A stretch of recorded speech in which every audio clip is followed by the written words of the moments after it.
नमस्कार मित्रों, आप सभी का फिर से स्वागत है हमारे YouTube चैनल सत्य धार्मिक ज्ञान में। दोस्तों, आप सभी को दो छोटी कहानी की माध्यम से आप सभी को समझाना चाहते हैं कि कर्म बड़ा है या भाग्य। तो चलिए कहानी शुरू करते हैं। भाग्य बड़ा या कर्म। इस दुनिया में दो तरह के इंसान हैं।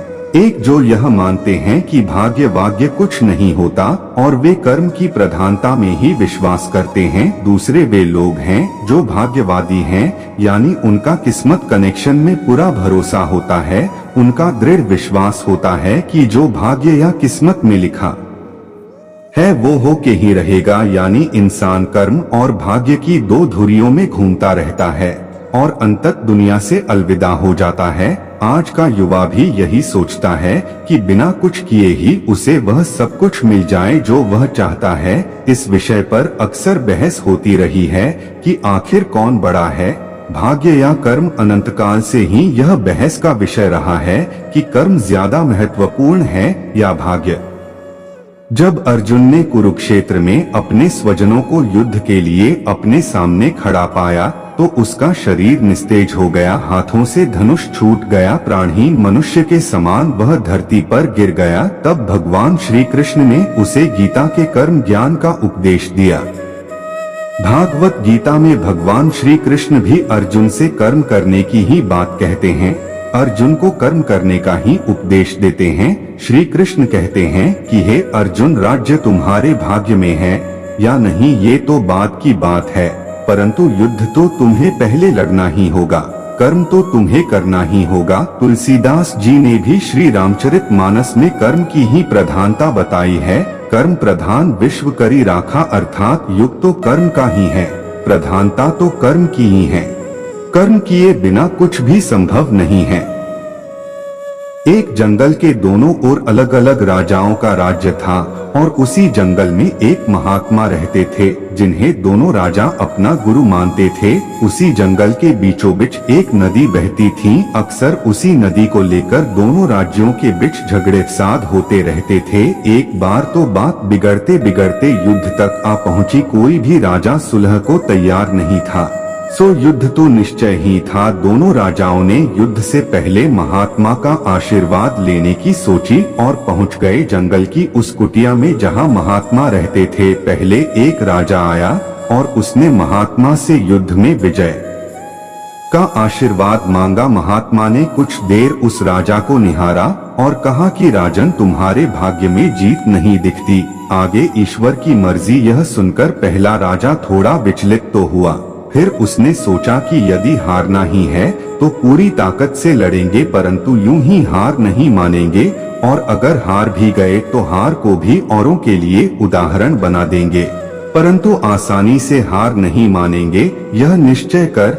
वह वहां से चला गया। दूसरा राजा भी जीत का आशीर्वाद लेने महात्मा के पास आया, उनके पैर छुए और विजय श्री का आशीर्वाद मांगा। महात्मा ने उसे भी कुछ देर निहारा और कहा कि बेटा, भाग्य तो तुम्हारे साथ ही है। यह सुनकर राजा तो खुशी से भर गया और वापस जाकर निश्चिंत हो गया, जैसे कि उसने युद्ध तो जीत ही लिया हो। अंततः युद्ध का दिन आया।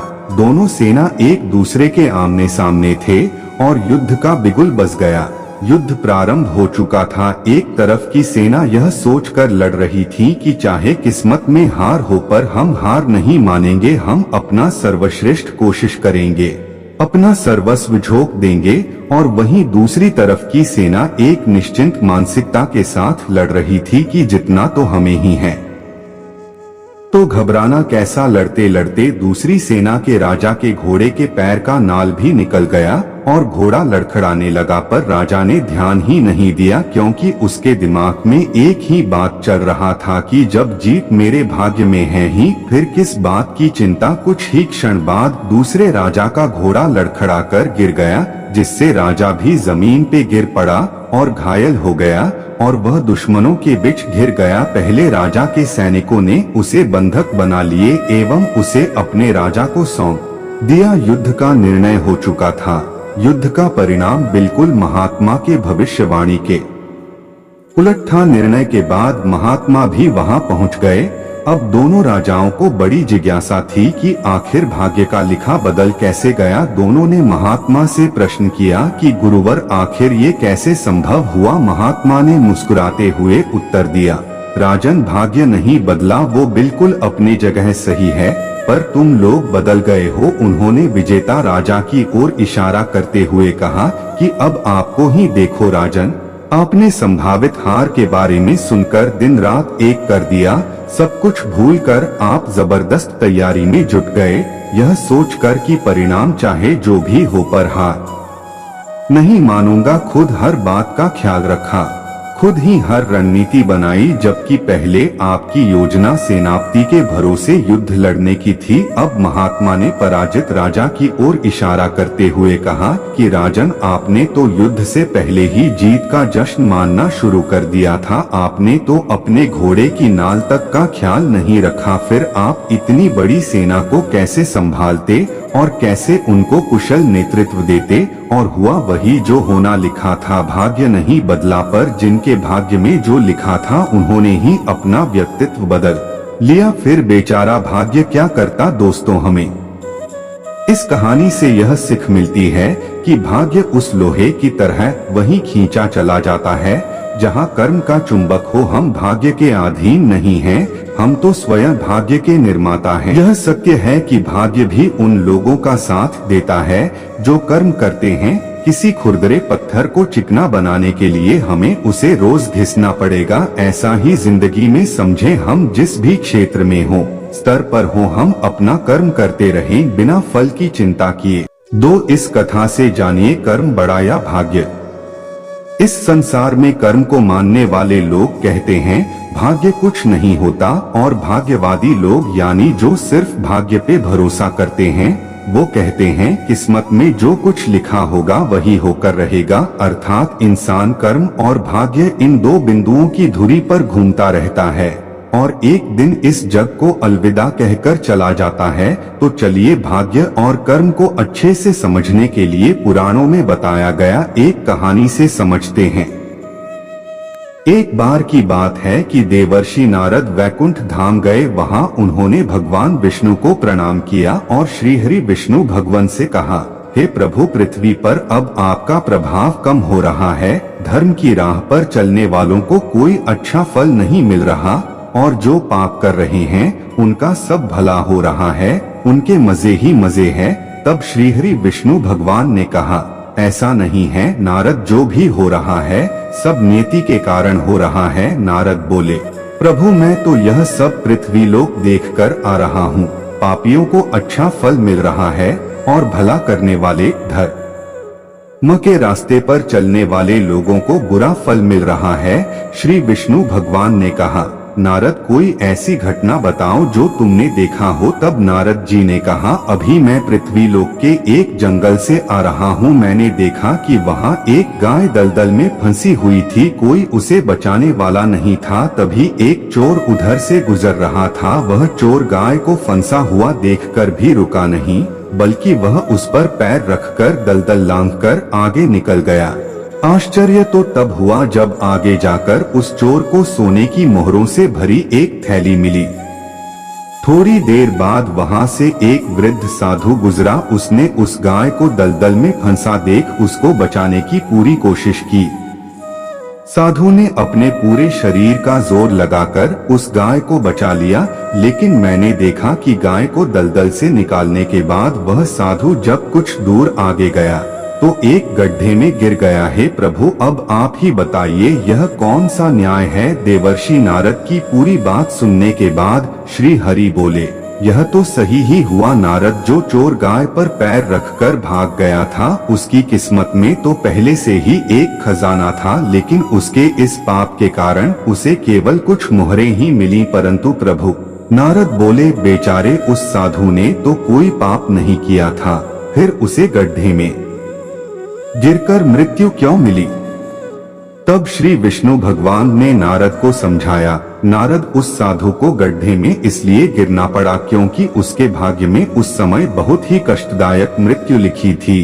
लेकिन गाय को बचाने के कारण उसके पुण्य बढ़ गए और उसकी मृत्यु एक छोटी सी चोट में बदल गई, जिससे उसे मृत्यु के समय बहुत ही कम दर्द का आभास हुआ और वह स्वर्ग के भागी बना। अब नारद जी संतुष्ट थे, इसलिए इंसान के कर्म से उसका भाग्य तय होता है। इंसान को कर्म करते रहना चाहिए, क्योंकि कर्म से भाग्य बदला जा सकता है। कर्म प्रधान विश्व रचि राखा, जो जस कर ही सो तस फल चाख। भावार्थ, तुलसीदास जी कहते हैं कि यह विश्व कर्म प्रधान है। मनुष्य जैसा बोता है वैसा ही काटता है, यानी जैसे कर्म वह करता है उसे उनका वैसा ही फल मिल जाता है। यहाँ कोई भी हेराफेरी नहीं होती, यह सीधा सा गणित है। अच्छे कर्म करने पर सुख समृद्धि मिलती है, इसके विपरीत बुरे कर्म करने पर दुख और परेशानियां ही मिलती हैं। एक समय की बात है, एक गांव में एक बड़ा दुखी आदमी रहता था। उसके पास धन की कमी थी और उसका परिवार गरीबी की चपेट में आया हुआ था। वह अपने अच्छे दिनों की यादों में खोया रहता था और अपने भाग्य को दोषी मानता था। एक दिन वह एक बूढ़े ब्राह्मण के पास गया और अपनी समस्याओं का विवरण किया। ब्राह्मण ने उसे बताया कि उसे भाग्य को दोषी ठहराने की बजाय कर्म पर ध्यान केंद्रित करना चाहिए। वह बताया कि कर्मों का प्रभाव भाग्य के प्रति अधिक होता है और अपने कर्मों के माध्यम से मनुष्य अपना भाग्य बदल सकता है। ब्राह्मण ने उसे अपने साथ अपने देश में यात्रा करने का आह्वान किया। यात्रा के दौरान ब्राह्मण ने उसे ज्ञानवान संत मिले। संत ने उसे अपने पास बुलाया और उसे अपनी कठिनाइयों का समाधान बताया। संत ने कहा, भाई तुम खुदा की कृपा से जीवन में सुखी हो सकते हो। खुदा तुम्हारे कर्मों के आधार पर तुम्हें फल देता है। अगर तुम अच्छे कर्म करोगे तो खुदा तुम्हें सुख देगा। उसके मन में एक नई आशा जागी। उसने ध्यान दिया और एक नेत्रों में चमक दिखाई दी। वह ब्राह्मण और संत के पास जाकर धन्यवाद किया और अपना आभार व्यक्त किया। उसने अपने कर्मों की प्रशंसा की और उन्हें अपने दुखों से निजात पाने के लिए धन्यवाद दिया। धीरे धीरे उसका जीवन बदलने लगा। वह सत्य और न्याय के मार्ग पर चलने लगा और अपने कर्मों में लग गया। उसने अपने परिवार को संभालना शुरू किया और धन की कमी को दूर करने के लिए मेहनत की। दिन रात मेहनत करने के बाद उसके परिवार की स्थिति सुधारने लगी। धीरे धीरे धन का आगमन होने लगा और उसके जीवन में खुशियां आने लगी। वह अपने भाग्य को स्वयं ही बदलने की शक्ति पा चुका था। एक दिन वह फिर संत के पास गया और उसे देखकर धन्यवाद दिया। वह बताने लगा कि उसने कर्म के माध्यम से अपना भाग्य बदल दिया है। संत ने उसे आशीर्वाद दिया और कहा, बेटा यह तुम्हारे अच्छे कर्मों का फल है। तुमने सच में अपने भाग्य को बदल दिया है। भाग्य और कर्म दोनों में तालमेल होना चाहिए। हालांकि भाग्य एक महत्वपूर्ण अंश है, लेकिन हमें अपने कर्मों पर भी ध्यान देना चाहिए। अगर हम सच्ची मेहनत करें, ईमानदारी से काम करें और सबका भला करने का प्रयास करें तो हम खुदा की कृपा प्राप्त कर सकते हैं और अपने भाग्य को भी बदल सकते हैं। इस कहानी से हमें यह सीख मिलती है कि भाग्य और कर्म एक दूसरे से अटूट रूप से जुड़े हुए हैं। हमें मेहनत करनी चाहिए, निरंतरता बनाए रखनी चाहिए और संघर्ष में निरंतरता से अग्रसर रहना चाहिए। हमें अपने कर्मों पर विश्वास रखना चाहिए और समय के साथ सही अवसरों का सम्मान करना चाहिए। भाग्य और कर्म दोनों में संबंध होता है। हमारे कर्म ही हमारे भाग्य को निर्मित करते हैं। उम्मीद करते हैं दोस्तों आपको यह छोटी सी कहानी पसंद आई हुई होगी। वीडियो पसंद आए तो वीडियो को लाइक और शेयर अवश्य करें और चैनल पर पहली बार आए हैं तुझे सब्सक्राइब जरूर कर दीजिएगा और कमेंट में हर हर महादेव जरूर लिख दीजिएगा।